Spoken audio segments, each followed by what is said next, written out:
আসসালামু আলাইকুম ওয়া রাহমাতুল্লাহি ওয়া বারাকাতুহু। সুপ্রিয় সুন্নাতে নববী টিভির দর্শক মণ্ডলী, আলহামদুলিল্লাহ প্রিয় ভাইরা, আজকে আমরা আলোচনা করব খুব গুরুত্বপূর্ণ একটি বিষয়। আমরা জানি রাসূল আকরাম সাল্লাল্লাহু আলাইহি ওয়াসাল্লামের চতুর্থ খলিফা হযরত আলী রাদিয়াল্লাহু তাআলা আনহুকে আমরা সবাই জানি এবং সবাই চিনি।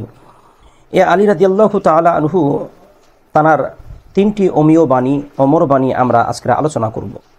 যিনি জানার পরিচয়টা একটু আমরা বলে দিই। পরিচয় আমরা সবাই জানি, তারপরেও একটু পরিচয় বললে সম্মানের দিক দিয়ে বা নিজের দিলের কাছে তৃপ্তি আসে। এর হযরত আলী রাদিয়াল্লাহু তাআলা আনহু রাসূল আকরাম সাল্লাল্লাহু আলাইহি ওয়াসাল্লামের নয়নের টুকরা, কলিজার পুতুলি সাইয়্যিদানা হযরত মা ফাতেমাতুজ জাহরা রাদিয়াল্লাহু তাআলা আনহার স্বামী। এ আলী রাদিয়াল্লাহু তাআলা আনহু ইনি হচ্ছেন হযরত ইমাম হাসান আর হুসাইন রাদিয়াল্লাহু তাআলা আনহুর সম্মানীয় পিতা। হযরত আলী রাদিয়াল্লাহু তাআলা আনহু তিনি হচ্ছেন রাসূল আকরাম সাল্লাল্লাহু আলাইহি ওয়াসাল্লামের চতুর্থ জামাতা এবং রাসূলুল্লাহ সাল্লাল্লাহু আলাইহি ওয়াসাল্লামের চতুর্থ খলিফা। এ আলী রাদিয়াল্লাহু তাআলা আনহু সম্পর্কে আল্লাহ রাসূল মুহাম্মদ সাল্লাল্লাহু আলাইহি ওয়াসাল্লাম তিনি বলেন, আনা মদিনাতুল ইলম ওয়া আনা আলিয়ুম বাবুহা। আমি জ্ঞানের প্রবেশদ্বার, আমি জ্ঞানের শহর, আর আলী হচ্ছে ওয়া আনা আলিয়ুম বাবুহা, এই শহরের প্রবেশদ্বার হচ্ছে হযরত আলী।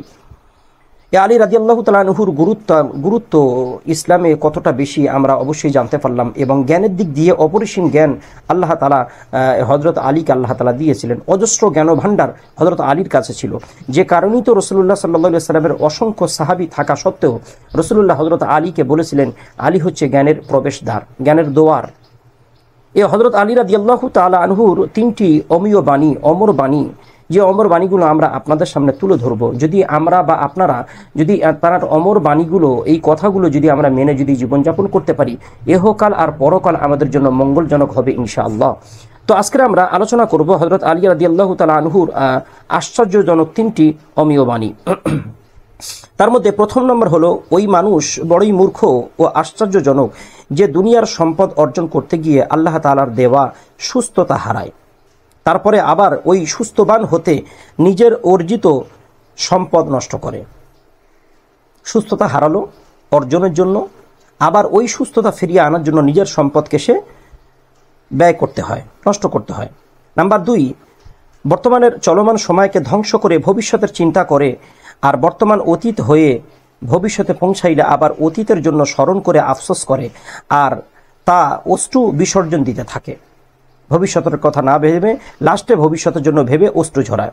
নাম্বার 3, সে এমনভাবে জীবন অতিবাহিত করে যে সে কখনো মৃত্যুবরণ করবে না, কিন্তু সে এমনভাবে মৃত্যুবরণ করে যে সে কখনো জন্মই নেয়নি। পরিশেষে আমাদের উচিত দুনিয়ার সম্পদ অর্জন করার সময় হালাল হারামের কথাটাকে স্মরণ করা। যদি সম্পদ যদি হালাল হয় তবে দুনিয়া ও আখিরাতের সুস্বাস্থ্যের অধিকারী হবেন। বর্তমান সময়ে এই কাজটা আমাদের জন্য খুবই অপরিহার্য। গুরুত্ব সহকারে আদায় করা, যাতে সময় নষ্টের জন্য পরবর্তীতে আফসোস করতে না হয়। জীবনের প্রত্যেকটি মুহূর্তকে শেষ মুহূর্ত মনে করে কাজ করা। এই হযরত আলী রাদিয়াল্লাহু তাআলা আনহুর আরেকটা অমর বাণী হচ্ছে, হযরত আলী বলেন, তুমি যখন জোহরের নামাজ আদায় করবে, তুমি আসরের আশা আর করো না। তুমি মনে করো তোমার জিন্দেগির শেষ নামাজ হচ্ছে এই জোহরের নামাজ। তুমি মনে করবে, যদি তুমি আসরের নামাজ পড়ো, তুমি মনে করবে যে আমার জিন্দেগির শেষ নামাজ হচ্ছে এই আসরের নামাজ। তুমি যদি মগরিবের নামাজ যদি পড়ো, তাহলে তুমি মনে করবে আমার জিন্দেগির শেষ নামাজ হচ্ছে এই মগরিবের নামাজ। অর্থাৎ যখন যে নামাজটা পড়বে সেই নামাজটাকে মনে করবে আমার জিন্দেগির সর্বক্ষণের সর্বশেষ নামাজ হচ্ছে এটি। সেই মনে করে তুমি ইবাদত করো। যদি আমরা ওই রকম মনে করে ইবাদত করতে পারি, তাহলে আপনারা বলেন এই ইবাদতটা একাগ্রতা কত বাড়বে, এই ইবাদতের মধ্যে খোদাভীরতা বাড়বে, এই ইবাদতের মধ্যে খুজু আসবে, যে জিন্দেগির শেষ নামাজ এটি।